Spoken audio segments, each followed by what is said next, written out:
My name is Soji Adisa. Staff and students of the University of Ibadan may find this video on the use of plagiarism prevention application useful. The objective is to provide insights into the use of the plagiarism service for checking the originality of submitted papers. Now, the overview of Turnitin. Turnitin is a cloud-based solution that helps to guide against plagiarism and similar research misconduct.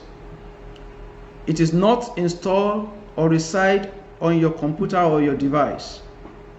You have access by using login parameter generated when your profile is created by the administrator. It identifies sections of the submitted work that match another in the repository of information, and the overall total of text matches in percentage is termed similarity index. Let the students not see the use as punitive. Rather, it helps to develop your paraphrasing skills among other things. Now, how do we use Turnitin? You can have a privilege as an instructor if you're a staff, and as students if you're a student of the university, and in particular for now, doctoral students. Please allow me to dwell briefly on instructor access. But while I do that, I advise any student watching this video to pay attention to what I will be saying. Remember, I mentioned it earlier that student access is instructor control. So whatever is configured by the instructor will impact on the way Turnitin checks your work. Now, a would-be instructor will contact the administrator with his or her first name, last name, and institutional email. Information on how to contact the administrator will be shared before the end of this video. Now, when that is sent to the administrator, a link to set up is sent to the instructor mail. And there are two quick things after you set up following the link you need to do before it becomes a platform to check your work for similarity index. One, you had class, and two, you had assignments. To do that, let's go in. Let's assume you are following the link to configure your profile. Now the next thing is to log in, and then you visit www.turnitin.com. You enter your email and your password as set when you are setting up from the link sent to you. Then you will meet yourself in the class, and that is, in your home page. Right there in the home page, you are going to see hard class. If you look at the screen, at the presentation here, you are going to see 3 classes. It is because I have created 3 classes in my own profile. So for your own, it may be blank if you are logging in for the first time. But you will see the button Add Class. Click on Add Class. Then you will have this form. Complete the form. Supply the information required here, and click on Submit. A class will be created for you with the class ID and the enrollment password that you have just entered. Now click on the name of the class that has been created. That will take you right inside the class. Then the button will be there for you to add assignment. Just click on the button to add assignment and set up your new assignment. Allow me to emphasize on optional settings, as you will have it in the portion where you can add assignment. Because how Turnitin check your work depends on your setting right there. This setting for checking doctoral student papers for our university has been standardized as follows. So study this well. All the options as it appears in the assignment settings here as is set or will be allowed by the PG college. A setting differs from this, different from this one, may not be acceptable. The percentage that one will bring out may not be acceptable by the postgraduate college. Student papers must not be submitted to the repository. So the option submit papers to standard repository must be changed to no repository. Please, I emphasize, the submitted paper to standard repository must be changed to no repository, particularly for your doctoral student, because there will be a counter checking at the end at the PG college, and if this is done, what has been submitted at your end will count as if another man's work or another person's work is being plagiarized. And let me also warn students, please be careful of where you take your paper to. Everybody sends paper everywhere to different nations, to their friends to check for them. Ensure that they don't set their repository to standard. No repository, because the work will finally, until the work is completed and approved, that is when I will advise that you can save into repository if you are willing to. So it is very, very, very important that we take notes of these options. No repository. Ready for paper submission. Open a class, click to drop down more actions menu, and then click submit,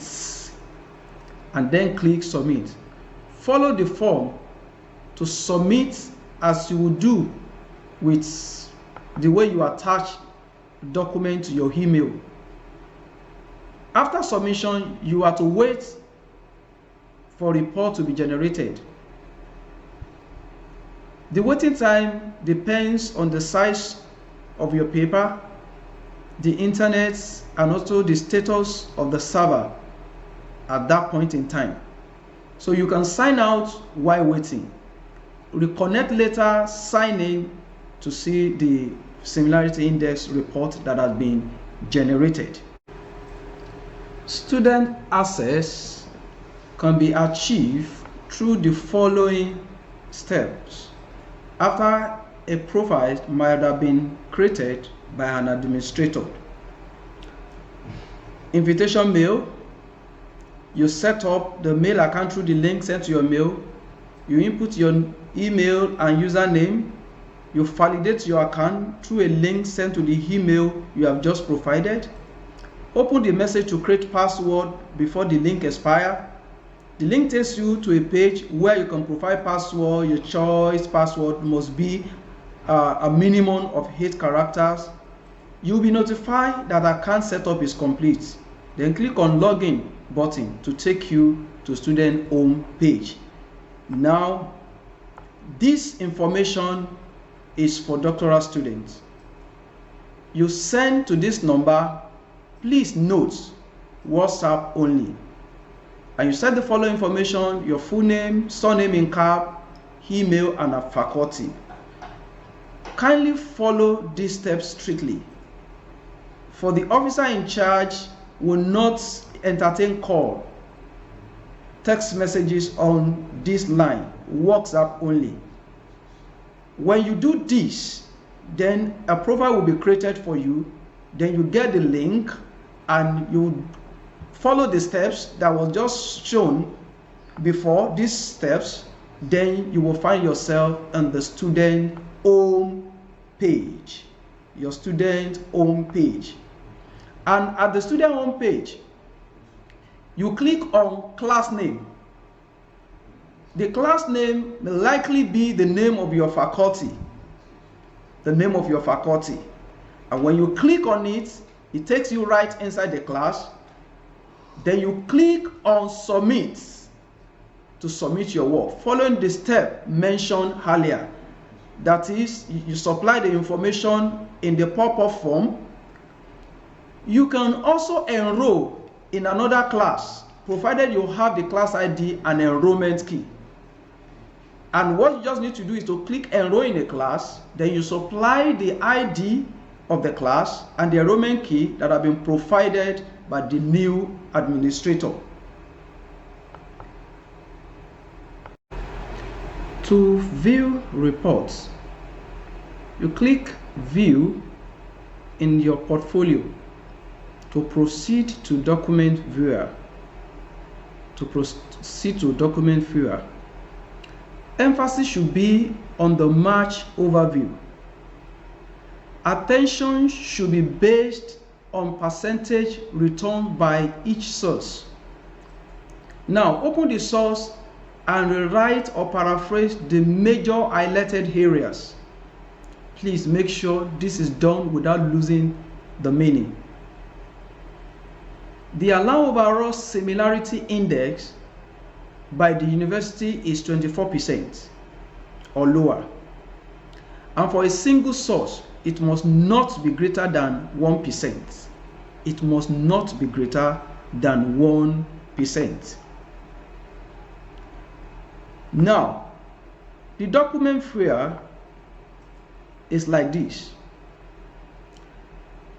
The portion is going to show your work with the March flag. You equally have the overall similarity, then list of sources, the filter and settings. As a doctoral student, you may not need to play with that. Then you may equally download the current view, so that in case you want to work on the reports while offline, or you want to use, a hard copy, you download, the reports as you have it on the screen. Now let's look at this. This is 16%, which by what I've just said for the University of Ibadan is 25% overall or lower. But this does not meet the second condition, and that is single source must not be greater than 1%. In this case, we have the first source here with 7%. So even though this meets the first condition of 16%, which is lower than 24% required, the 7% from a single source and 2% from another source is not acceptable. Now, if you are to improve on this work, what will you do? So many students will start from what is painted or what is, tag or not tag. I advise you, don't do that. Go through to the source. For example, in the example here, start by the first one, which is 7%. Click on the source and get the source loaded here. Then go through the source and look at the major parts of your work that the source is actually pointing to, then paraphrase them. There's possibility of not doing the right thing if you begin to work from the painting on your work. You may be dwelling on what is less than 1%, and at the end, after many days, the drop may not be more than 1%.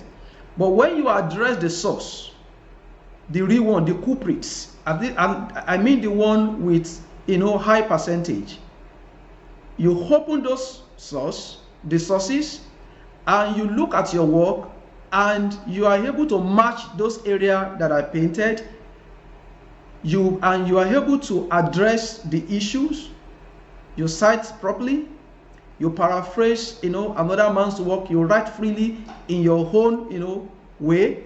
not copying them verbatim, then you'll be able to achieve the desired results. So, soon I will release another video on Turnitin Clinic, where we will work together on the reports.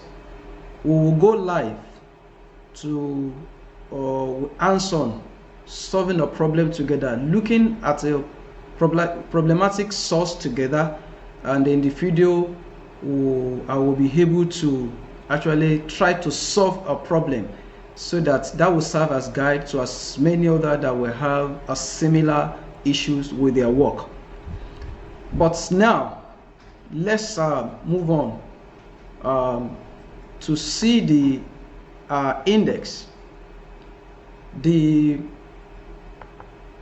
index color: blue signify no matching test. I don't think that is possible in research. I mean blue. Green, 1 word to 24% matching test. Our acceptable percentage in the university falls on this, on green. Anyway, green is life. Yellow, between 25 to 49% matching test. Kind of warning. And 50 to 74 comes in orange. The matching test comes in orange. And the most dangerous one in red, 75 to 100% matching tests. So let us note this well. Let's note this, that percentage originality provide a summary of matching or highlighted similar tests found in a paper. So the decision to deem any work plagiarized must be made only after in-depth examination of both the submitted paper and suspect sources, in accordance with the standard of the institution. That's the reason why I want to conclude by telling you that you should not be scared. You should not be afraid. Whatever percentage that you see at the first instance, that is just to point you to where the problem is.